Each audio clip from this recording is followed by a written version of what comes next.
Shalom, sweet people. I am Maker Strong. My Maker makes me strong. And I came to you guys today with another installment of Celibacy is Easy and a story time.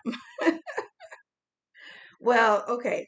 So I guess let me preface this by talking about, well, let me preface it by saying thank you guys who have subscribed, like, share, comment, whatever you're doing that is, sharing my vibe and my energy. I give you a virtual high five and thank you for doing anything you do to support my channel. Hopefully, this me sharing this vlog helps you because I'm learning a lot. I'm doing a lot of shadow work, a lot of introspection. Yes, y'all know I got the braids back.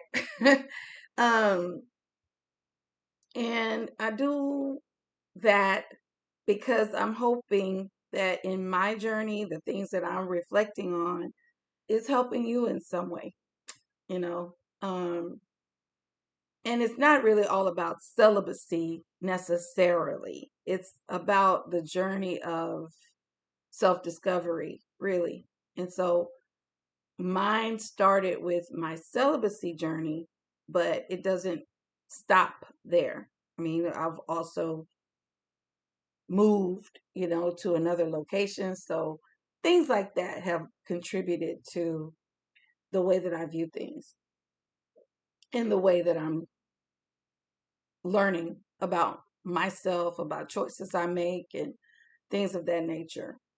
Anyway, so story time. Um, there was a storm in Houston called Allison, and I think it was just a tropical storm. I don't think it was a hurricane. And I was very young at that time. And I was newly divorced from my first ex, and I had gone out a few dates with this guy. And back then I was young, I never watched the news. I didn't It just wasn't a cool thing to do, watching the news, even though I should have known better because I was a mom. My daughter was a baby. And so during that time, I went out on this date with this guy, and I drove to his place and parked my car, and then we took his vehicle to the restaurant. And then it started raining when we were at the restaurant, and then we got our food, the rest of it, we packed the rest of it, and we got out of there. And I was supposed to be getting in my car to go back home because it was like, wow, it was raining really hard. Neither one of us had watched the news. We were both young. So we didn't know it was a freaking like big storm. And Houston is called the Bayou City because it sits on top of seven different bayous. So it floods all the time. Okay? And so in the case of Allison, my mom was alive at the time and she had my daughter. And so I was supposed to be picking my daughter up, and we drive back, and I got in my car to leave. But then the guy was like, no, don't go. It's raining really. This is bad. And I was like, I know, but I have to go pick my daughter up. And, my mom was only going to keep her until whatever time. And he was like, but don't go, don't, this rain, it's really bad. And so I called my mom, and she said, no, don't, you can go home, but don't come all the way over here and then go home because this is a storm. This is like a tropical storm. It might be a hurricane. And so I was like, or okay, all right, well, I'm just gonna go home. Remember, this guy was a person that I had only dated him a couple of times, okay? a few times. I don't know. I think this was probably like within a couple of months of knowing him, right? So I really was like just learning about him. I wasn't really cool. I was cool with him, but not cool. And so, anyway, he was like, no, don't go. And I was like, nah, I'm gonna go home. So I drive out. He lived in Pasadena. If y'all know anything about Pasadena, it floods notoriously. I get out to the main highway and see that the water is like so high that cars are on the side of the road because they've already conked out trying to get through the water. And I was in a Hyundai, not a Honda, a Hyundai. Those things are cheap, made out of paper. And so I think it was an accent. Yeah, horrible car. Horrible.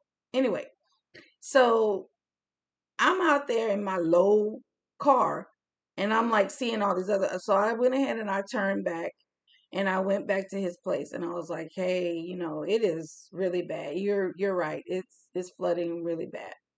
And so he was like, "Yeah, yeah, come on. You can at least wait and see what it does." So, against my better judgment, I stayed there. He had a sleeper sofa. He pulled the sleeper sofa out for me, and I tried to sleep on the sleeper sofa while he went to his bedroom and slept, but he didn't go to sleep. He kept coming out there in the living room and like asking me different questions. And long story short, we ended up being intimate. But it was one of those things that it's like it was consensual in word, but I didn't really want to do it. And I felt trapped. Now, you can judge however you want to judge. I mean, it is what it is. It's my life. So, I've made better choices. Yes, I have. But that was one of not a very good choice. And so, anyway, I stayed with him the next day because the water was still very high and his area was a little higher up. So it was like when you would drive out, you would see the dip and you would see a lot of cars being, trying to get through that water and the water just, doing that. And even trucks were getting stuck. So it was like, I really wanted to go. But I told him, like if we do anything, that's it. Like I don't want to see you again. And he was okay with that. You see? So it was like, but after I finally got out of there, he was like, calling me, asking this and that and the third. And I was like, look, I don't want to see you. I don't. I meant what I said. That was not what I wanted to do. And I would have preferred you just let me sleep. That's why I didn't want to stay there. And then he was like trying to tell me all this stuff and basically tell me, oh, so you trying to say that I raped you or R-worded you? I don't know. They're gonna say something about that. Anyway, but no, I'm like, no, he didn't. I agreed. I complied. But that wasn't what I wanted to do. And I didn't leave because again, I felt trapped. Now, fast forward to Hurricane Beryl and why this is a celibacy is easy plus story time. So it came to my attention that a particular person was talking about the fact that she is with somebody that's kind of new to her. And y'all know that Houston, there are lots of people, like thousands of people that still do not have power in Houston. The storm came through on the 8th, and it is now July the 24th. And there are people who still do not have electricity running in their homes. Okay. So she was asking about, you know, would you allow someone to come and stay with you if you have lights and you're dating them, then they don't have lights? Because, it's like the person is saying, well, I would do it for you.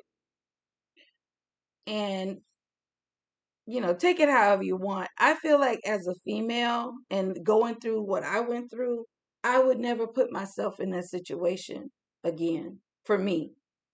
And I feel like, yes, a man will probably allow you to come and stay with them because it's almost like they have an advantage to put you in a situation where you're trapped. And even if they're not going to R word you, if they want, they can just kind of keep pestering you and telling you, and just making you feel like you, if you don't say yes, maybe it'll turn from the ask into a demand. And you don't want it to go escalate to the demand, so you go ahead and stop it at the ask, because the ask is like not really an ask. And so I think, yes, it's true. A man may say, yeah, I'll let you stay with me. I would have let you stay with me. But if you're new to that person and you're celibate, I don't know if that's a good idea. Because, I mean, it wouldn't be for me. Y'all do whatever you want to do. But for me, it would be a no. And it's twofold, because I think any adult person, when you are watching the news, see, I know when I was a young adult, I didn't really watch the news. I didn't know what weather was coming because I was young. But I've been I've been around many moons now. So I have a lot more priorities, you know, than I did when all that those years ago. And so I'm looking at the news. We were looking at the news for days. Actually, I think weeks out, they were talking about Beryl. Weeks out. And we watched this thing day by day by day get closer and closer and closer to the Gulf Coast. So you mean to tell me, in all of that time that a person would have to prepare and say, you know what, I'm probably not going to have lights, because they kept dropping that hint. And off topic, there were people that didn't have lights in Houston before the thing hit landfall. Fun fact. So then that makes me wonder if they planned that. And here Dan Patrick, the lieutenant governor of Texas, was like, oh, we're ready, blah, blah, blah. So this thing didn't even hit landfall, and people were already reporting power outages. And it wasn't even raining yet. You know what I mean? Like, some of them were like a little quick to the gun. But anyway, that's off topic. That's my little side theory, right? If you know, you know. But anyway, um, what adult knows that a storm is coming? I'm not talking about a baby adult, a little adult. I'm talking about an adult. Okay? Somebody the same age as me who got grown kids. Okay? Why wouldn't you have a plan? Why would your plan be to rely on the kindness of a person that you're just now getting to know? I'm not saying that you shouldn't, but I'm saying you don't have any other plan than that. As a man, we're living in a patriarchal society. where men enjoy the privilege of being strategic, right? And being the planners and being the logic and all that kind of stuff. And being the leaders of the household. I mean, you got men, oh, I need a submissive woman so that she can know her place and I can lead and all this kind of stuff. Like most women will follow a good leader. Most people will follow a good leader. You know what I mean? But it's a lot of people that want to be kings, but they don't want queens. They want concubines. And, so there's that argument. Anyway, I'm not gonna go on down that rabbit hole. But my point is, if that's the way that this man is going to judge whether this woman is worth his time or not, I would say that he's not worth her time. He's not the type of person who takes responsibility for his own life. If you want to test somebody's loyalty to you or test somebody's whatever, don't use a hurricane or a storm to test that. All you're going to do is turn the person away from you, because it's like either you're saying, "Oh, yeah, come over here," and then test you in the sense of, "Well, look, I'm giving you refuge. You can't even give me a little." So it's that, or, well, I'm in a bad situation. I would do it for you. If it was reversed, I would. But you know what? If it was reversed, we wouldn't be having this conversation. If I didn't have lights, I got candles. If I didn't have lights, I got money. I can go to a hotel. If I didn't have lights, I wouldn't be relying on somebody that I hardly know, because I'm a grown woman. And if you're a grown man, act like a grown man. Don't act like you want to be somebody's son, but then you want to be their husband. You know what I mean? Pick a role, dude. And so to that person, it would be a no-go for me. It would be a no-go. And I might be, my story time situation might be informing my decision about that. Because even if the men were in my house, of course, being somebody that I don't really know that well, I've only maybe dated him a couple of months, and even in that couple of months, we've only been out maybe 3-4 times. It's not enough for me to bring them into my home. I got paperwork in my home. I got my credit cards in my home. You see what I'm saying? My stuff, and it's like, well, if you don't trust them, why are you dating them? I don't know to trust them yet. I'm saying this is a person that is very brand new to me. But really, if it were me, if it were Maker, it it couldn't happen unless that was my husband, and it wouldn't be happening. You see what I'm saying? I'm not making a date when I know there's a hurricane coming. I'm not making a date when I know it's going to be, tropical storm season and we have something sitting in the Gulf, because we know how Houston gets down. Matter of fact, we know how Texas gets down. So you don't even have to be in Houston to get some of this bad weather. So again, to that person, my answer would be, he's a grown man. And if he's supposed to be one of those people that he's trying to present himself as somebody who wants to be a leader in your life, let him show the leadership qualities that he has, where he can say, even if he were to say, look, we're going to have to, hold off until I get my stuff. I'm at a hotel right now, or I'm at my brother's house right now, or I'm at my sister's house, or my parents' house, or my child's house, or wherever you are, where you're not relying on somebody you just met. And even if you say, well, we've been knowing each other for 2-3 months, you just met.